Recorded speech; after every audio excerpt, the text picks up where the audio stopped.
Assalamualaikum warahmatullahi wabarakatuh.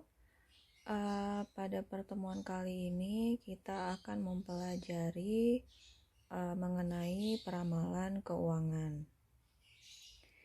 Nah, jadi peramalan ini merupakan kegiatan untuk memperkirakan apa yang akan terjadi di masa yang akan datang yang dilakukan pada saat sekarang. Kemudian peramalan ini kita juga harus mengetahui data masa lalu dan kondisi yang terjadi di masa lalu. Dalam melakukan proyeksi berdasarkan data masa lalu harus diingat bahwa di masa yang akan datang kondisi yang akan terjadi belum tentu sama dengan kondisi yang ada di masa lalu. Kemudian ada namanya peramalan penjualan atau sales forecasting, yaitu semua perencanaan keuangan membutuhkan peramalan penjualan karena penjualan merupakan titik awal aktivitas perusahaan. Jadi perencana keuangan harus bisa memperkirakan tentang penjualan di perusahaan tersebut. Kemudian tidak ada pengetahuan yang sempurna untuk memastikan jumlah penjualan di masa mendatang karena dipengaruhi oleh yang pertama ketidakpastian ekonomi, pola konsumsi masyarakat yang terkadang berubah, kemudian perkembangan teknologi serta perubahan regulasi. Ada beberapa teknik yang dapat kita gunakan dalam peramalan penjualan. Yang pertama, judgment method atau metode berdasarkan pendapat. Pendapat ini bisa jadi dari salesman, pendapat manajer penjualan, pendapat ahli, juga survei konsumen. Kalau metode statistika, misalnya garis tren matematis, metode momen, metode least square. Kemudian yang ketiga ada metode khusus, misalnya analisis industri, analisis produk line, dan analisis market share. Misalnya ini contoh dari rumus metode least square. Nah, dalam hal ini sigma X sama dengan 0. Jadi ada dua kelompok, misalnya bila N ganjil itu maka perhitungannya minus 2, minus 1, 0, 1, 2. Berarti kalau di sini 3, di sini minus 3. Jadi selisihnya satu angka. Kemudian misalnya N-nya genap, minus 5, minus 3, minus 1, 1, 3, 5, berarti di sini 7. Di sini minus 7. Ini selisihnya 2 angka. Nah, rumus umumnya yaitu Y sama dengan A plus BX. Nah, untuk mencari A-nya itu sigma Y dibagi N, sedangkan kalau B, sigma XY dibagi sigma X kuadrat. Kemudian kita langsung ke contoh untuk metode least square. Suatu perusahaan di Jakarta mempunyai data penjualan selama 5 tahun sebagai berikut. Kemudian kita pengen tahu berapa ramalan penjualan untuk tahun ke-6. Nah, caranya yaitu jadi penjualan ini kita ibaratkan Y, kemudian untuk X. Nah, X tadi kalian bisa cek yang ini, yang minus-minus ini perhitungannya itu dimasukkan ke X karena ini kan 5. Berarti 5 itu ganjil. Kalau ganjil berarti yang angkanya beda 1. Kemudian yang di tengah-tengah itu harus angkanya 0. Berarti kalau 5, angka tengah-tengah yang 0 itu di tahun ketiga. Berarti ini 0. Kemudian ke atas minus 1, ke atas lagi minus 2. 1, 2, seperti itu kan. Kemudian X-nya berarti X dikali Y, 120.000 dikali minus 2, hasilnya 240.000 sampai ke bawah. sampai ini 600.000, 300.000 kali 2. Untuk X2 ini maksudnya X kuadrat ya. Kalau X kuadrat berarti minus 2 kali minus 2, 4, minus 1 kali minus 1, 1. Kemudian ini kita jumlahkan 980.000. Tadi udah bener ya kalau misalnya sigma X itu harus 0. Nah, ini sigma X nya 0, udah benar. Kemudian X nya juga ditambahkan dan X kuadratnya juga ditambahkan. Nah, kemudian rumusnya tadi A sama dengan sigma Y bagi N. Sigma Y yang ini 980.000 dibagi 5 karena 5 tahun, hasilnya 196.000. Kemudian yang B, sigma XY 460.000 dibagi X kuadrat 10. 10 sama dengan 46.000. Kemudian untuk Y di tahun ke-6 sama dengan A plus BX. Kita masukkan aja, ini A-nya masuk ke sini. Kemudian 46.000-nya masuk ke sini. Kemudian dikali X. X-nya 3. Kenapa? Karena ini kan 5, kemudian di sini 6. Di sini X-nya 1, 2, kan kelang 1, berarti X-nya 3. Seperti itu. Makanya dikali 3. Y6 sama dengan 196.000 ditambah 138.000 sama dengan 334.000. Selanjutnya yaitu peramalan laporan keuangan. Peramalan laporan keuangan ini merupakan bentuk dari perencanaan keuangan. Peramalan ini juga memudahkan perusahaan melihat apa yang akan terjadi beberapa tahun yang akan datang. Laporan keuangan proforma atau laporan keuangan proyeksi merupakan laporan keuangan yang meramalkan posisi keuangan perusahaan serta kinerjanya selama periode atau tahun tertentu.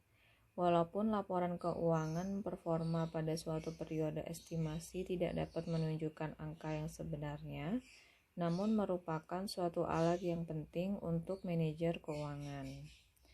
Nah, kegunaannya menilai apakah kinerja perusahaan sesuai dengan target perusahaan dan harapan investor. Yang kedua, membantu mengestimasi dampak dari perubahan-perubahan operasi yang diusulkan, serta mengantisipasi kebutuhan pendanaan perusahaan di masa depan. Kita bisa menggunakan metode persentase penjualan di laporan keuangan proforma. Dalam menyusun laporan keuangan proforma ini, kita menggunakan asumsi-asumsi. Nah, asumsi itu merupakan kondisi prasyarat. Tanpa asumsi maka akan sulit karena terlalu banyak kemungkinan yang akan muncul. Untuk menetapkan asumsi, kita harus melihat analisis data historis, kemudian meminta ahli menetapkan asumsi, serta mendasarkan pada perekonomian global dan lain-lain. Asumsi yang digunakan dalam meramalkan laba rugi PT Indonesian Food, yang pertama, tingkat pertumbuhan penjualan pada 2010 yaitu 10%. Kemudian rasio biaya terhadap penjualan tetap, kemudian depresiasi terhadap nilai buku bersih pabrik adalah tetap. Kemudian dividen diharapkan meningkat sekitar 8% pada tahun 2010, di mana diketahui DPS tahun 2009 adalah sebesar 1,16 dan terdapat 50.000 lembar saham yang beredar. Jadi kita hitung ini untuk laporan laba rugi proformanya, misalnya penjualannya 3 juta. Nah, maka di sini untuk ramalan penjualan tahun 2010 10%, 1 plus 10% 0,1 sama dengan 1,1 dikali 3 juta, maka hasilnya 3,3 juta. Kemudian persentase ramalan untuk biaya kecuali depresiasi. Ini didapatkan dari 2.616.000. Kemudian kita bagi dengan penjualan, yaitu 3 juta, hasilnya 87,2%. Sedangkan untuk depresiasi di sini 100.000 ya. Nah, 100.000 itu kemudian kita bandingkan dengan 1 juta, yaitu nilai buku pabriknya. Jadi sebesar 10%. Selanjutnya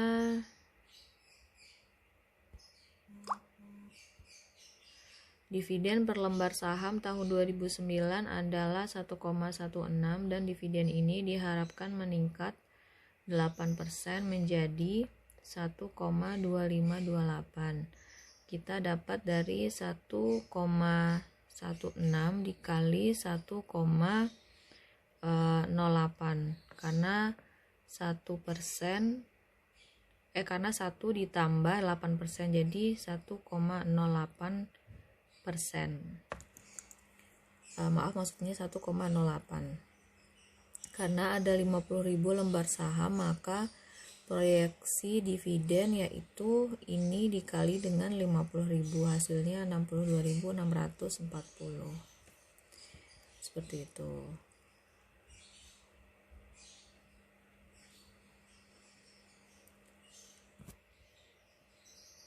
Kemudian selanjutnya neraca proforma. Jadi asumsi yang digunakan dalam menyusun neraca proforma, yang pertama, kas piutang persediaan pabrik akan meningkat secara proporsional terhadap penjualan. Kemudian utang usaha dan utang yang masih harus dibayar juga akan meningkat secara proporsional terhadap penjualan. Misalnya kita menghitung neraca proforma, rasio kas terhadap penjualan. Kasnya 10.000, kemudian tadi penjualannya 3 juta, jadi 0,33%, piutang 375.000,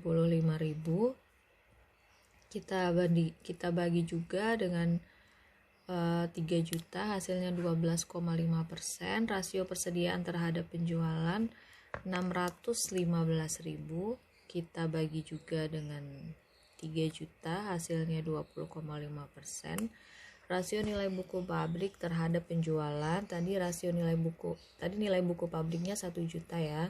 Kita bagi 3 juta sama dengan 33,3%.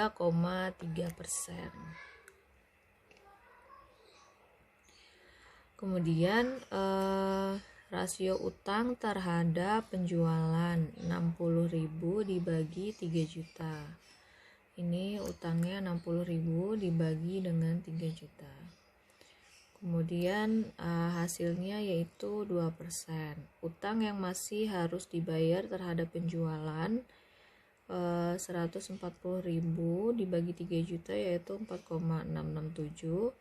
Laba ditahan tahun 2010 sama dengan laba ditahan tahun 2009 ditambah dengan laba ditahan yang diramalkan pada tahun 2010.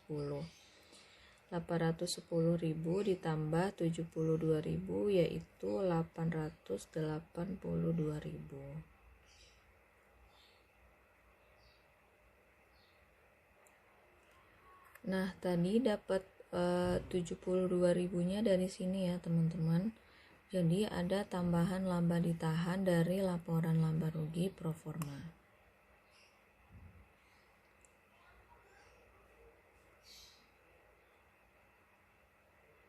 Nah, yang ini tadi 810 ditambah 72.000 sama dengan yang ini 810, yang tadi kan 72 merupakan tambahan dari laba rugi proforma, hasilnya 882.000. Nah, seperti itu. Kemudian berdasarkan ramalan tahun 2009 diperoleh bahwa total aset yaitu 2,2, sedangkan total utang dan ekuitas 2092. Jadi ada selisih 108.000. Kita cek ya. Total asetnya 2 juta,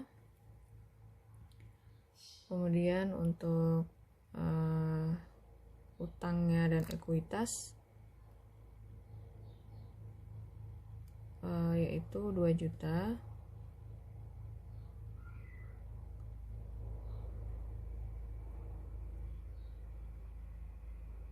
Oh maaf, yang ini 2.092.000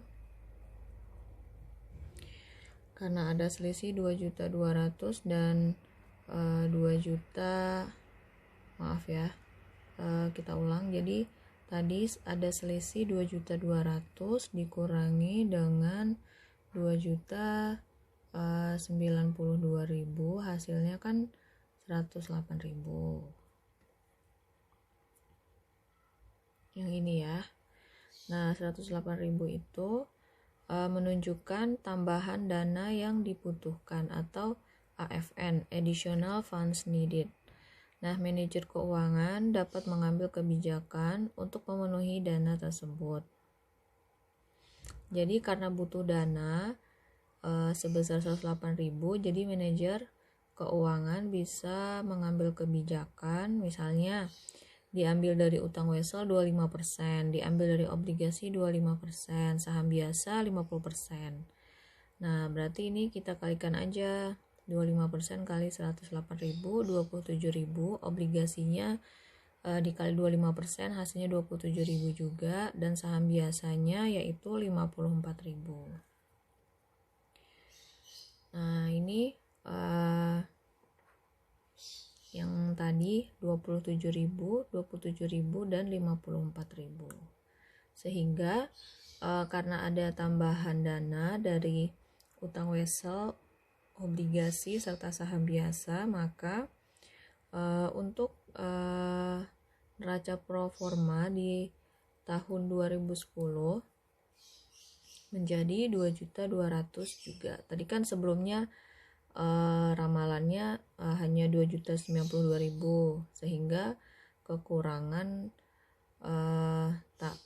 dana, sehingga perlu ada dana dari 3 ini kan. Nah, karena udah ada dana 3 ini, jadi jumlahnya udah sama 2.200.000. Nah, demikian pertemuan kali ini. Kita akhiri. Wassalamualaikum warahmatullahi wabarakatuh.